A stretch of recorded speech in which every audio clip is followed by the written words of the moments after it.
রাস্তাতে যদি কোনো সরাসরি গাড়ি অ্যাক্সিডেন্ট করে যায়, আমাদের তরুণ প্রজন্ম একদম সরাসরি গাড়ি থেকে ঠিক নেমে একদম ছুটতে ছুটে চলে যায় মোবাইলটা নিয়ে, আর সঙ্গে ফেসবুক খুলছে, খুলে লাইভে আসছে, এসে হচ্ছে এই দেখুন দেখুন দেখুন দেখুন সরাসরি গাড়িতে অ্যাক্সিডেন্ট, দিনাজপুর আর মালদার গাড়ি একদম মুখে মুখে সংঘর্ষ হয়ে গেছে, দেখেন সবাই মারা গেছে, আহা হা কত মানুষ মারা যাচ্ছে। আর দেখতে তার পায়ের নিচে একজন ব্যক্তি বলছে ভাই আমাকে বাঁচান, হসপিটাল নিয়ে যান, আর ওই ভিডিও ক্যামেরা করে লাইভ করছে, আছে না নাই?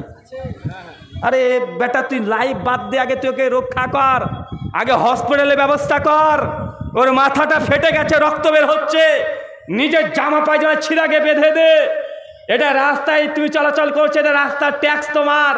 ওই ব্যক্তি আছে তাকে তুমি সহযোগিতা করো, সহযোগিতার দূরের কথা, ও ফেসবুকে লাইভ দিতে ব্যস্ত, ভিডিও কল করতে ব্যস্ত, ও ভাবছে আজকে অ্যাক্সিডেন্ট হয়েছে, আরে বাবা একটা লাইভ দিয়ে দিতে পারলেই হাজার হাজার আমার ভিউজ হয়ে যাবে, লাইক কমেন্ট ফলো হয়ে যাবে, এই চিন্তাতে ও মানুষকে সহযোগিতা করা বাদ দিয়ে ভাই এই কর্মগুলো করছে কি করছে না? এটা আজই প্রজন্ম, আমাদের অবাক করা প্রজন্ম। রাস্তায় চলতে হতে ঘটনা দেখি আর ওরা টিভি নিয়ে ব্যস্ত, মোবাইলে লাইভ নিয়ে ব্যস্ত, ফেসবুকে মানুষকে দেখানো ব্যস্ত, মানে অনেক বড় ফজিলতে কাজ করছে মনে করছে।